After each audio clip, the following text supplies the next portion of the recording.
Good Tuesday, everyone. I'm meteorologist Dave Snyder at the National Weather Service with Alaska's statewide weather, and happy Election Day. Make sure you do your civic duty. As we look out across the great state of Alaska in the west, we have a strong southerly flow working up the west coast.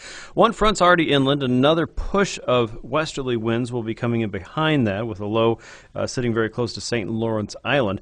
For the western parts of the south-facing slopes of the Brooks Range, that would be mainly the Kobuk and Noatak valleys and the Selawik Valley region and the Baldwin Peninsula, we're looking at snow. Winter storm warnings there through at least 9 o'clock tonight and into midnight for the Kobuk and Noatak valleys. Looking at about another 2 to 4 inches of snow in the region, perhaps as much as 5 to 6 in a few isolated cases. You're going to be dealing with wind as well. Gusts there up to 40 miles per hour as that winter storm warning continues.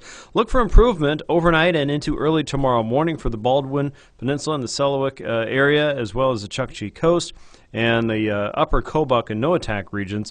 Snow will continue until about 6 o'clock in the morning, and there may be some stronger gusts throughout the mid-morning hours, but things should improve as the day goes on. A little bit further down the coast, high surf and coastal flooding is possible today north of Tooksuk Bay to Hooper Bay. We're looking at about 7 to 10 foot waves, 1 to 2 foot surf above normal high tide. That's expected to go through the evening hours. Through noon tomorrow, Wednesday, especially around eastern end of Norton Sound and the southern Seward Peninsula, we're looking at some choppy weather there, and coastal flooding around the Yukon Delta is expected. 4 feet above normal high tide is what we're talking about there. That'll continue until 9 o'clock in the morning, and 2 to 3 feet above normal high tide for the Kivalina area. That could continue through the evening and overnight hours, so watch for coastal flooding in those regions.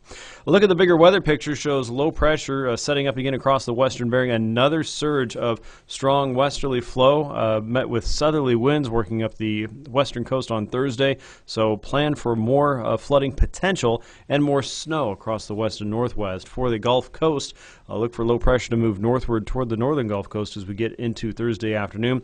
Rain for southeast. Looks like you could have some stronger gales moving through the region, maybe snow in the northern parts of the Panhandle, including Haines, and some rain and wind for the Kodiak area, with snow showers trying to redevelop around the Anchorage region and Susitna Valley. High pressure slowly settling in to the northern parts of Alaska. With Alaska's statewide weather, this is meteorologist